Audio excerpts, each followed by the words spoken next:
Hello everyone, and welcome to another episode of the Daily Gwei Refuel, where I recap the latest news in the Ethereum ecosystem. I'm your host, Anthony Sassano, and today's the 12th of January, 2023. Alright everyone, let's get into it. So apologies for missing last night's or yesterday's refuel, everyone. As usual, I announced that in the Discord channel that I was going to miss it, and it was due to some technical issues that I needed to resolve, and then I couldn't get them resolved in time before I ran out of time to record a refuel, so apologies for that, but I will make up for it today with a longer than usual episode, and let's start off with the Ethereum Foundation AMA that took place on Reddit yesterday, actually. So this was an AMA between the Ethereum Foundation research team and the community. This was the 9th AMA that they've done, and you can actually go all the way back. They're all linked here in the Reddit thread, go all the way back to the first one in Jan of 2019 that they did, and I think they've been trying to do these every 6 months since then, or 6 to 7, 8 months since then. But it'd probably be cool to go back and see what questions people were asking back in Jan 2019 as opposed to today, and where the Ethereum ecosystem was kind of back then. But anyway, you can go read the 9th AMA for yourself. I'll link it in the YouTube description below. I haven't had a chance to read through it yet, so I'm not able to highlight any great questions or answers just yet, but I'm very much looking forward to going through it myself, because just scrolling through you can see all the really long and detailed answers that the researchers gave. So definitely go check that out. Of course, I'll link it in the YouTube description below. All right, so Terence from the Prylabs team had another EIP 4844 implementers call, a notes thread on Twitter yesterday, which you can go check out. I'll link it in the YouTube description below. I won't go through the whole thing, but one thing I did want to point out is this tweet in the thread where Terence basically said that the KZG ceremony is going live this Friday. So it's coming a lot sooner than I thought it was. Remember the other day I said we'll probably expect it in the next couple months? Well, I mean, we're expecting it in the next couple days now, which is pretty awesome to see. So grants are open for people who want to write their own implementation or do fun, crazy entropy generation things, and you can apply there. But the KZG ceremony will be live at this website here, ceremony.ethereum.org. And there are different kind of summoning guides here with different interfaces. So they have an IPFS interface, a hosted interface. You can write your own. There's an explanation about what this is, and you can see the contributions here. I think those are testnet contributions. I'm not sure if they're considered mainnet contributions just yet. And there's an FAQ at the bottom as well. So if you are interested in participating, you will get your chance. Friday is when it all starts and goes live, so I'm very much looking forward to that. As you guys know, I want to participate as much as I can, and I've explained a bunch about the KZG ceremony before, so I'm not going to rehash it here. But if you want to learn about it from the horse's mouth, so to speak, you can go check out this URL, or get this website, I should say. I'll link it in the YouTube description below. All right, so the next thing to talk about is something out of the Lido ecosystem. They have a request for proposals up for an Ethereum censorability monitor. So basically, you can submit your proposal right up until Feb 28th here to build a monitor for censorship on Ethereum. And you can see here what the criteria for the grants includes. And this is in order of importance. So they want to build something that tracks the current and historical metrics of service degradation for censorable transactions. Now, I've talked about this in the past about how depending on what transactions are being censored will lead to different service degradation for users. So for example, with Tornado Cash, which is the only thing being censored at scale that we know of today, the service degradation there is not that bad compared to something like Uniswap. Compared to something like Uniswap being censored. So for example, with Tornado Cash, you can still get your transaction in around 5 minutes. There will still be a validator in 5 minutes or less that will include your transaction on chain, and that's totally fine because there is no time-sensitive things to Tornado Cash. Really, at the end of the day, it doesn't really matter too much if it takes 1 block or 100 blocks, right? But when it comes to something like a Uniswap trade, you want that to execute as quickly as possible. You don't want to wait 5 minutes because a Uniswap trade, if you were delayed 5 minutes, you could be front ran and there could be a lot of bad MEV happening there, or the transaction could just fail. So when you look at it like that, the service degradation for users would be immense from that. And not just Uniswap users, but everything else that relies on Uniswap and relies on those transactions going through in a timely manner, a block or two, so to speak, would be severely impacted by that. So, Lido's tool wants to be able to get current and historical metrics for this. Secondly, they want something that tracks the impact of Lido and Lido's node operators on service degradation, which obviously makes a lot of sense because right now, Lido is like pretty much all the other staking as a service providers. They do support censoring relayers such as flashbots, which is only natural for them to do because of the fact, as I've said before, like these relayers are working off profit and validators talking to them are working off profit motives. So it's an incentives issue. Thirdly, they want an API or preferably an open data set to work with, which I guess is just natural to want that as part of something like this or a tool like this. They want it to be maintained long term or likely to be maintained long term. So it must be it must have low complexity. It must be low cost of maintenance, and other sources of funding are a plus to keep it maintained. They wanted to track the impact of Lido and Lido's node operators to service degradation compared to the other staking pools and operators in staking pools where applicable, and it must be open source. So this is just the criteria for the first grant, and the first grant is 20,000 DAI. But then there is criteria for the second and third grants, which are 10,000 10,000 DAI and 5 times 2,000 DAI grants respectively, which you can check out the criteria in the post itself, which I'll link in the YouTube description below for you to do. But the reason why I wanted to highlight this is because I think it's quite interesting that we're getting more of these tools coming out, because you guys all know about mevwatch.info, right? And there are other tools that track things like Radar.network, which tracks MEV boost relay usage as well, but it doesn't track censorship, whereas mevwatch.info does its best to try and track censorship on the network. mevboost.pix as well is doing a really great job there. And I think there's one other tool that I've highlighted on the refuel before that does a great job of monitoring all of this. And they're tools that I use pretty regularly to make sure, or to, I guess, like get data on the fact that we actually did top out with that censoring of 80% of Ethereum blocks, which we did. I think it's still at 67%.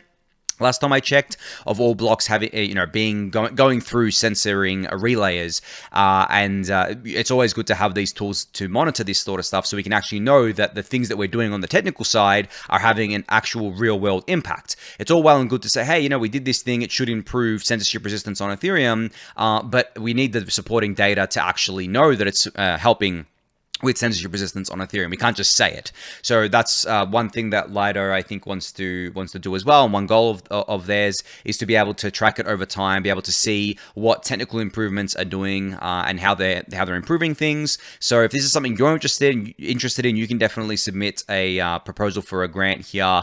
But I'm sure they're getting lots of proposals for this already. So it's great to see Lido doing this initiative. Kudos to them for putting this out there.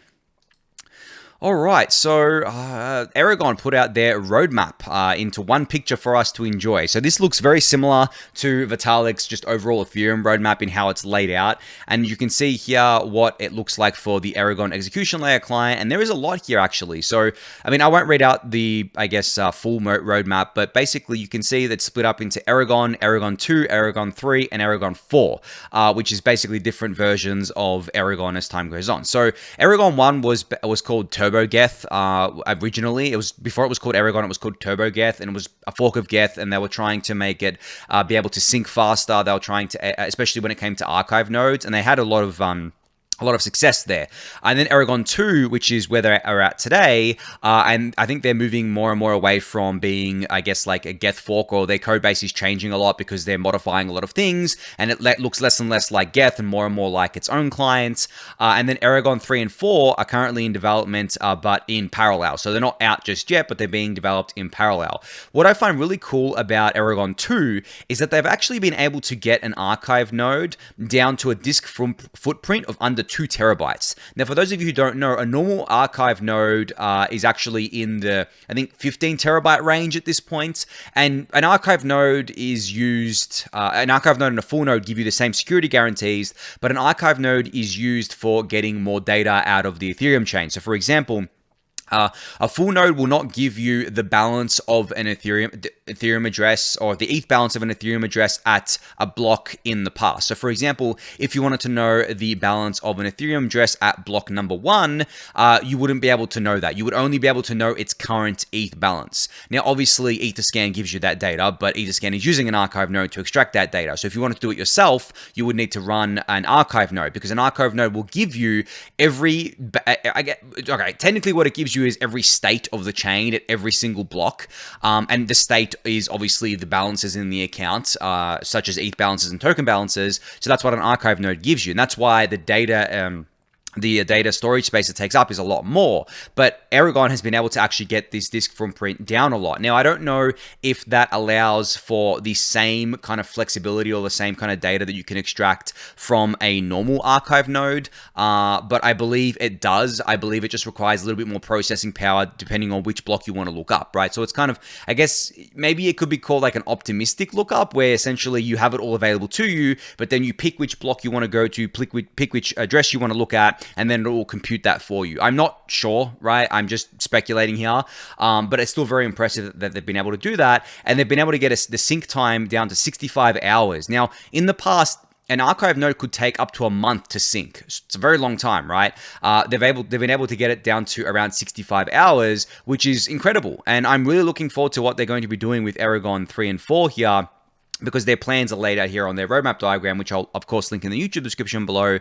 But you can see here that the goals of Erigon 4 especially are to get less than 20-hour sync at 20 million blocks. We're not at 20 million blocks yet. We're at, I think, almost 17 million blocks, and less than 1.2 terabytes of disk footprint. So obviously very ambitious goals, but if they can achieve that, I mean, huge power to them. I'd love that. I love to see people working on different things, because as I said before, the whole point of client diversity on Ethereum, or at least one of the points, is to have different teams working on different parts of the stack, so to speak, and different kind of features, and making sure that we have something like Geth, which is the oldest, most robust, most secure, but not necessarily the fastest, right? Geth is not going to sync an archive node in 65 hours. It is not going to do it with a disk footprint of less than 2 terabytes, but Erigon will. And then Nethermind is working on a bunch of their own features, and then there's Besu as well on the execution layer side.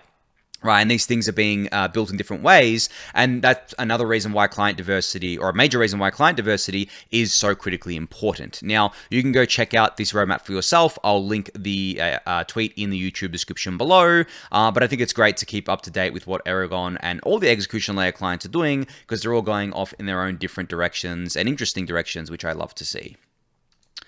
All right, so something here that I've come across a lot on Twitter lately, from this person in particular, mhokasalo.lens on Twitter. I think I've talked about him before, but he's been talking about this notion of the ETH burn being based on, I guess, like more organic activity rather than Ponzi's or, you know, some spam on the chain or some other such things that are flash in the pan.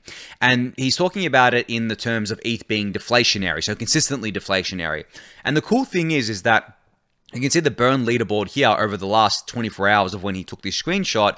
Pretty much all of it is organic activity, is stuff that we're used to seeing, like OpenSea, Uniswap, and Tether. Not some random scam Ponzi token, not some kind of thing that's just chugging gas for the sake of it, whatever else it is. We've seen those before. But the whole point of Ethereum, right, is to build, or I guess like any crypto network, is to build sustainable applications that people are paying for because they're actually getting value out of it, right? It doesn't matter if the value that they're getting out of it is to make money from it. That's fine, but we want it to be sustainable. That's the key. There are tons of things that have happened over time that led to a lot of ETH being burned, but they're not sustainable at all, right? Like all these Ponzi tokens and the NFT mints, they're not sustainable. They're one-time events a lot of the time. So, and obviously events like FTX blowing up, that volatility from that, that's not necessarily sustainable. It's not like a baseline. So what we want to do is we want to get the baseline of activity to the ultrasound barrier. And I've talked about the ultrasound barrier before. It's basically the Gwei barrier of when ETH actually turns deflationary. I think currently it's at around 16 Gwei, and it goes up as more ETH is staked, obviously.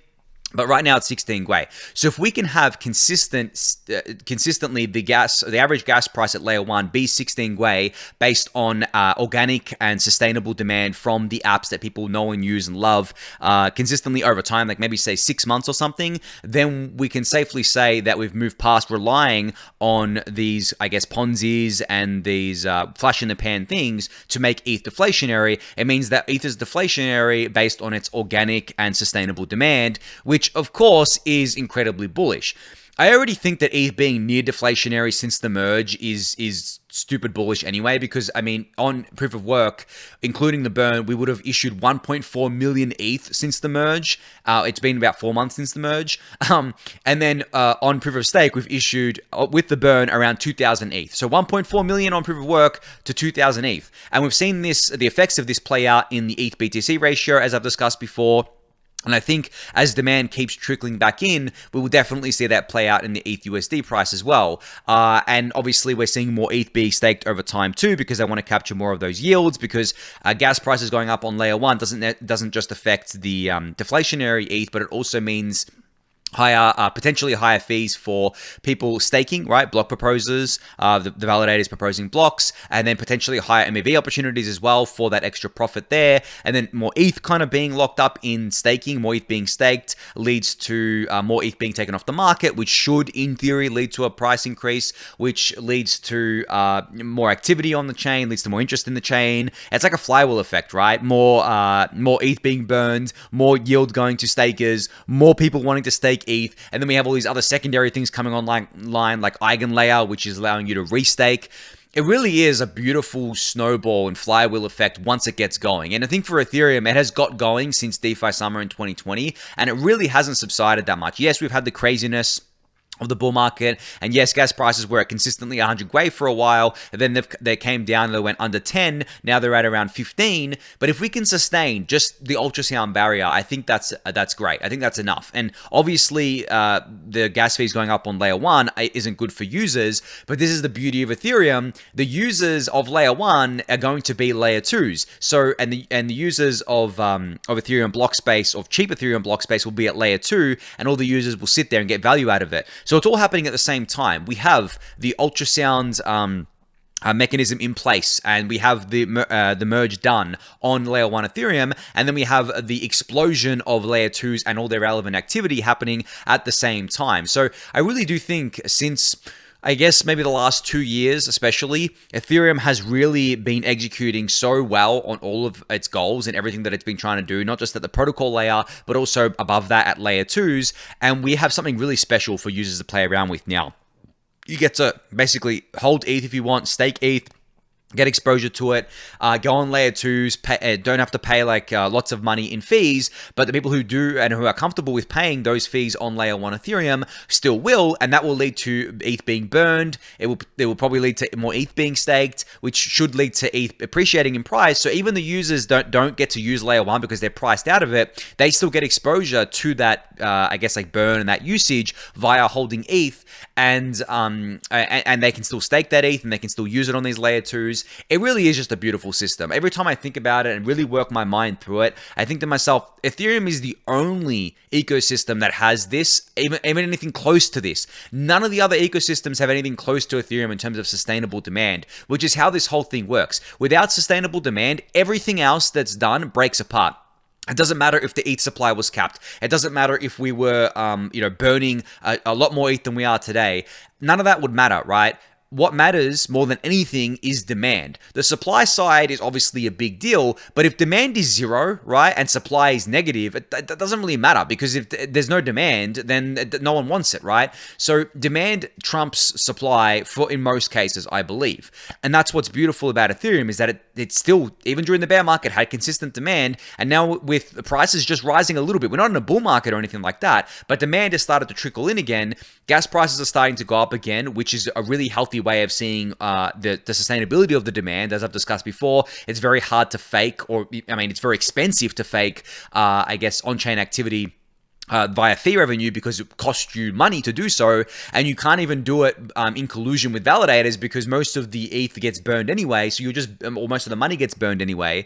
So when it comes down to it, demand trumps everything in most cases. It trumps supply in most cases. But in saying that as well, with too much supply, right, you need more demand. So what you want is like a Goldilocks zone of enough demand to offset the supply and then some, and that's how we get deflationary ETH, if you're talking about it from that perspective. And that's how we get more valuable ETH over time. More valuable ETH, the better it is as a collateral asset, the more stuff can be done in DeFi, the more secure the Ethereum chain is, the better ETH is at performing, draws in a lot more attention to it. When ETH flips Bitcoin, it's going to be an absolutely massive event. This is helping ETH to flip Bitcoin, right? It's going to bring more attention to Ethereum, and it's that flywheel effect. It's that beautiful kind of symbiotic relationship that all the parts of Ethereum has. And yeah, as I said, every time I think about it, I get more and more bullish on Ethereum. But yeah, just wanted to rant a little bit about a bit there. Bullish on ETH as usual, still buying, even though the price has climbed a little bit, kind of annoyed that the price climbed a little bit because I'm like, I want more time to accumulate. I don't know if it's going to go back down from here or if it's going to go up from here. Who knows, right? I'm recording this before today's CPI numbers come out. I don't even know if the market cares that much about that anymore. As you guys know, obviously I'm a long-term investor, so these numbers don't really mean anything to me for the longer-term investment that I do in ETH. But yeah, I mean, it's just great to see that even with a little bit of demand coming back, ETH is just basically still close to being deflationary since the merge, and ETH is performing so well, especially against Bitcoin, which I think people don't, some people say, who cares about Bitcoin? Why are we measuring ETH against Bitcoin? Because everyone outside of Ethereum cares about these things, right? Cares about these rankings. And if ETH can basically prove that it can perform better than Bitcoin in a bear market, which it traditionally has never done, nothing has performed well against Bitcoin in a bear market, then I think that leads to another flywheel effect, which I've spoken about before, but I won't go into it today. But yeah, anyway, going to leave that one at that. Moving on to the next update here from Jasper. So Jasper from the RocketPool community put out a tweet today saying, ETH finally breaks resistance right as RocketPool announces the new oDAO member being proposed, and it's none other than Coinbase through their venture arm. So this is actually pretty cool and surprising. So there are two new potential oDAO members being Coinbase Ventures and Unit 410. I haven't heard of Unit 410 before, but definitely heard of Coinbase Ventures. Now, the reason why I find this interesting is one, because it's really cool to see a big organization such as Coinbase getting involved with RocketPool as an oDAO member. I mean, as one myself, it's great to have more of these legit players on board and on board in the RocketPool community. But two, it's actually quite surprising because Coinbase runs a competing service to RocketPool. They run their own staking as a service thing, right? So the only reason I could think that they're doing this outside of goodwill, because I do think Coinbase is a good player in this ecosystem, is because they probably want to become more involved with RocketPool in order to double dip on their stake potentially. So basically using their stake in different ways with RocketPool. Maybe they spin, especially post Leb 8 or LEB 8, where you could spin up more mini pools, mint that RETH, and basically double dip on the ETH that their customers are trying to stake with and get more yield like that. That's the only thing that I can possibly come up with. We'll have to see what they do there. But I still think it'd be really cool to have them as an oDAO member because Coinbase's infrastructure is really great. It runs really, really well. Coinbase Cloud, which a lot of Coinbase Cloud was acquired as part of Bison Trails, which is a staking as a service kind of infrastructure provider that was acquired by Coinbase, turned into Coinbase Cloud, which runs all of this sort of stuff, runs all the staking services and everything. They don't just do Ethereum. They do pretty much like every chain every big chain at least that does staking. So they're very experienced here. Coinbase has the best in class for custody, right? I know that I've always said to you guys, you should custody your own assets, but if I had to pick a second best place to put your crypto assets, and it had to be like an exchange, it'd be Coinbase above everything else, and there isn't even a close second here. Coinbase has never been hacked on the custody side of things. They've never lost any user assets, and they have some great infrastructure for running validators already. So them running an oDAO node, I expect them to run something that would actually participate quite well in the RocketPool ecosystem. And there is actually a big role as part of being an oDAO member where you have to do something called a tree gen. So run this tree gen program every 28 days to calculate the rewards, the RocketPool rewards. There are I think 50% of the members have to submit the submit the output of tree gen in order for the rewards to be paid out. And depending on the hardware that you're running, will depend on the time it takes you to generate that tree. So I'm sure Coinbase is going to throw a lot of hardware at that to get that done nice and quickly. My first attempt at generating tree gen actually didn't work at all because I only had 16 gig of RAM on my oDAO box, and I was actually going to upgrade that to 32 gig, but I hadn't gotten around to it yet. And then I came home And I heard my RocketPool node like fan going crazy. I'm like, oh, okay, why is that happening? And then I went on and checked it, and it's like, okay, TreeGen's running. And then I looked at the logs, and TreeGen, and what had happened is like TreeGen had taken up so much of my RAM, it basically hit its limit, and my beacon node fell over. It fell out of sync, which means TreeGen couldn't run, and it was just all pretty much broken. But I have since upgraded to 32 gig of RAM. I've run the TreeGen dry run, and it's all working fine. And I think the next, I guess, rewards period ends in like 5 or 6 days or something like that. So hopefully it works well there. But there are other oDAO members that also fail at generating the tree. But as long as you have 50% that generate that output there, the community's happy. And I'm sure Coinbase Ventures is going to be a great oDAO member from that perspective. But great to see this. And I guess like kudos to the RocketPool community. I'm sure the RocketPool team and community reached out to them in order to get this done. Or even if they were reached out by Coinbase Ventures, it's great that they're open to getting these sorts of institutions on board in the oDAO. All right, moving on to an update here from Gitcoin. They have some big news where they said, we're excited to announce our Gitcoin Alpha round starting on the 17th of January to the 31st of January. It's a quadratic funding round that will support 3 rounds, 200 grantees and a $1 million total matching pool. And you can read more to find out here. So I think this is like a mini round. It only goes for 2 weeks here. And it's called, as I said, the Gitcoin Gitcoin Alpha round here, and the round categories consist of open source software, Ethereum infrastructure, and climate solutions. And the round will work. I mean, it's all described here. I'm not going to read it out for you guys, but very cool to see another Gitcoin grants round going live. It's called a Gitcoin Alpha round now, not a Gitcoin grants round, because you guys know that Gitcoin is one of my favorite platforms in the Ethereum ecosystem. I've benefited a lot from other solutions like Gitcoin grants or similar solutions like Gitcoin grants on both ETHUB and the Daily Gwei. So you can definitely go check this out. As I said, it starts on the 17th of January, so you do still have some time to learn the ins and outs, but I'll link this in the YouTube description for you to check out below. All right, so something that I get asked often actually is not that often, but like sometimes it depends on what's happening. Sometimes on Twitter there'll be a lot of FUD about this particular topic, and people will ask me a question and I'll have to basically give them the explanation here. But the question and the context here is basically people wondering if Polygon is still committed to scaling Ethereum, or are they pivoting to basically becoming their own layer 1 and only deploying their ZK stuff to the Polygon POS chain, for example. That's not the case at all.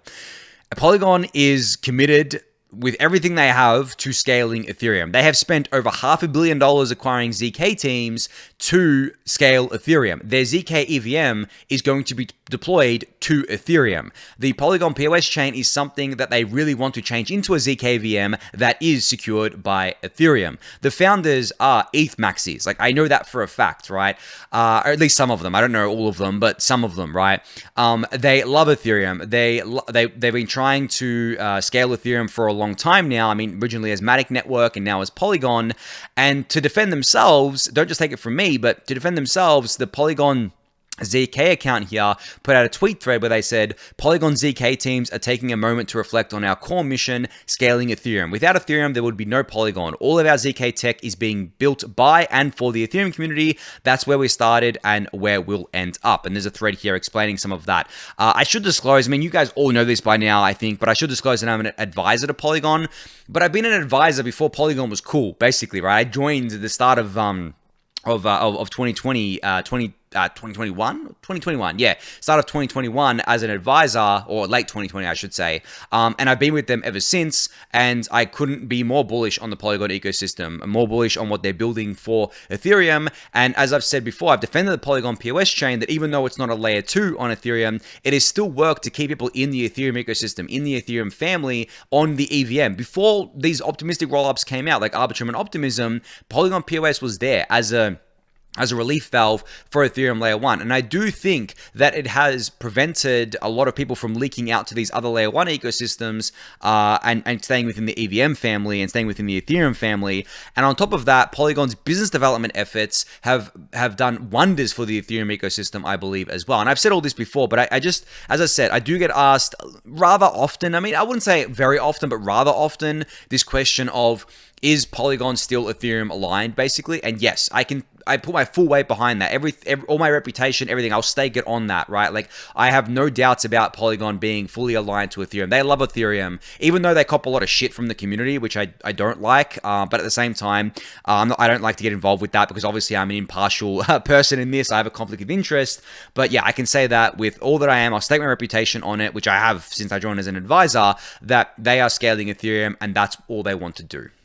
Anyway, I'm going to move on from that onto the next update here. So Starkware announced the release of something called Papyrus, which is a new open source full node for Starknet. This full node will play a key role in improving performance and decentralization on the network. So I believe this is the second full node for Starknet. So they're going for client diversity here, which is really great to see. So it's a Rust implementation of a Starknet full node.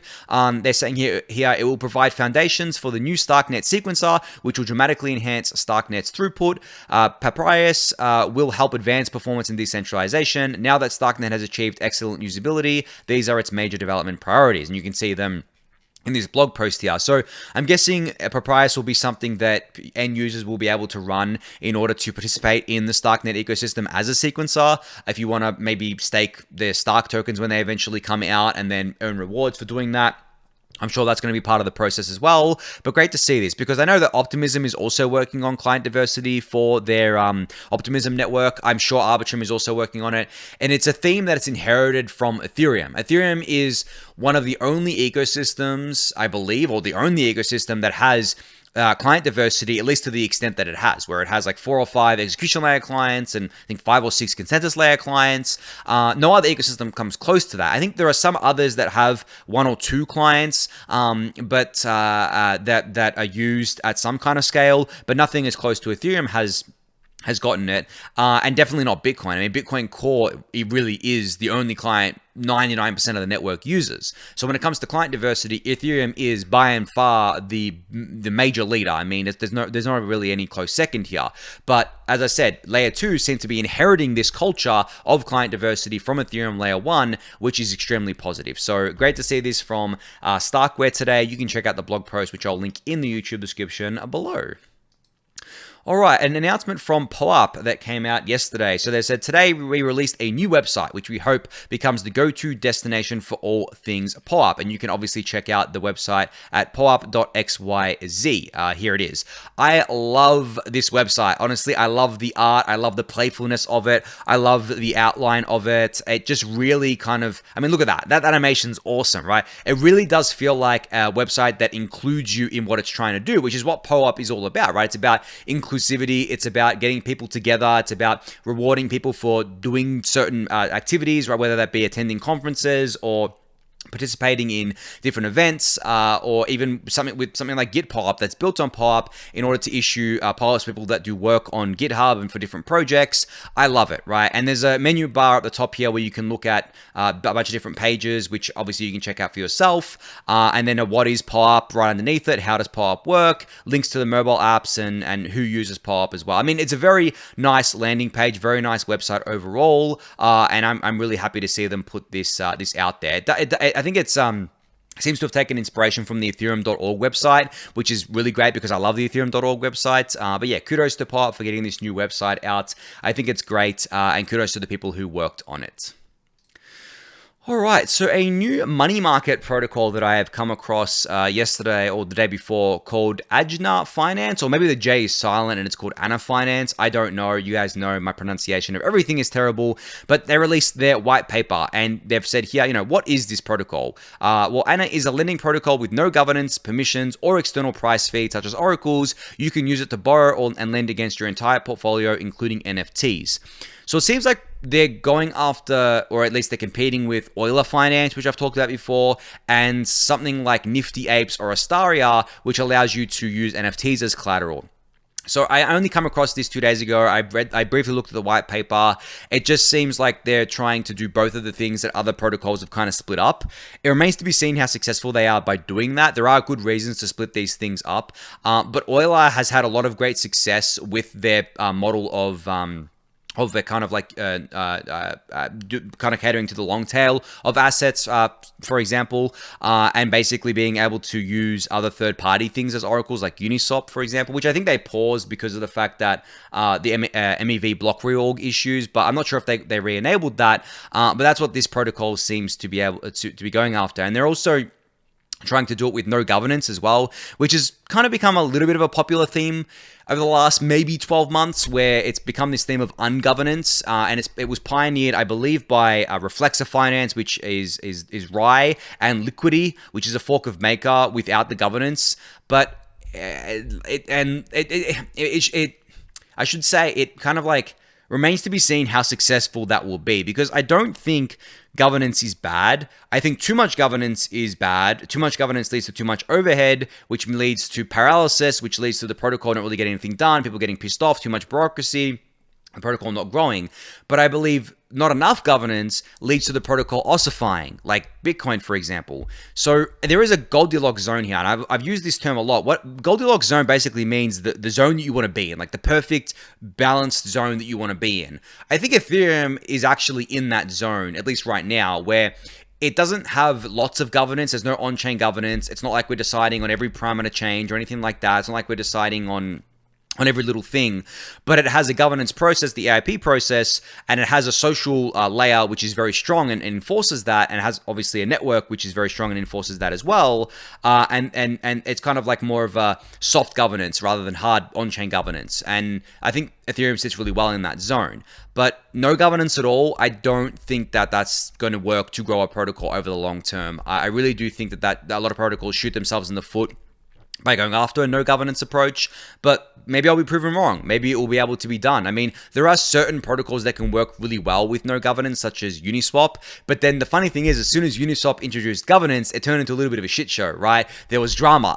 Like Uniswap was fine in V1 and V2, and then V3 is awesome, but they introduced some small governance into it, and it immediately turned into a drama-filled fest. And they're paralyzed now by it because the Uniswap community wasn't used to governing over anything. And there are other reasons as well, such as regulatory reasons, but I think that you basically have to start with some governance at the start. You can't just go from no governance to some governance and then the Goldilocks zone. No, I think you have to start. Maybe you should start from like lots of governance and then slowly remove it, like Ethereum did. Lots of governance and then slowly remove it more and more, and it become, I guess, like more, not ossified, but like more of a homeostasis kind of thing. I spoke about this the other day with Domothy's I guess chat about this on Twitter, but that's how I view things there. But anyway, you can go check out this protocol for yourself. I'll link it in the YouTube description below.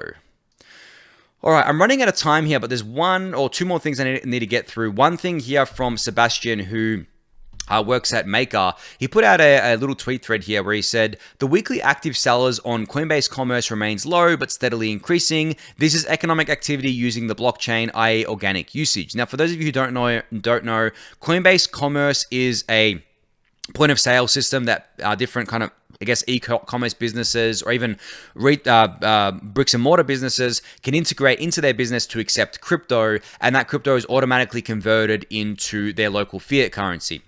So you pay in ETH, it gets converted to USD or AUD or euros, and then it gets paid out to the merchant that way. And this chart here on Dune Analytics tracks that. And you can see it's actually been slowly increasing over time. And this is only, I mean, most of this, if not all of it, can only be considered organic usage because you're organically buying something. You're using this as money, right? And you're most of the time using it for things like subscriptions to newsletters or buying physical objects, or I guess like buying digital objects as well, not just subscriptions, but other digital objects, not NFTs, right?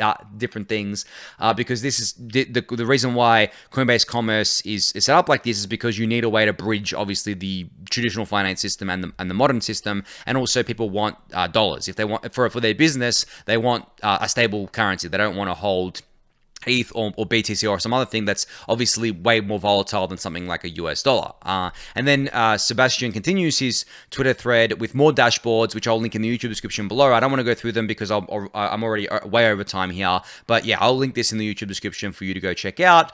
And finally here, Lyra got an upgrade yesterday. So they've built an options AMM that can integrate with any perpetual exchange on any EVM compatible chain, providing lower fees for traders and better capital efficiency for LPs. And they've got a blog post here talking about this upgrade, which is called Newport, and this gives you a primer on exactly what this is. So if you're interested in that, you can go give this a read, which I'll link in the YouTube description below.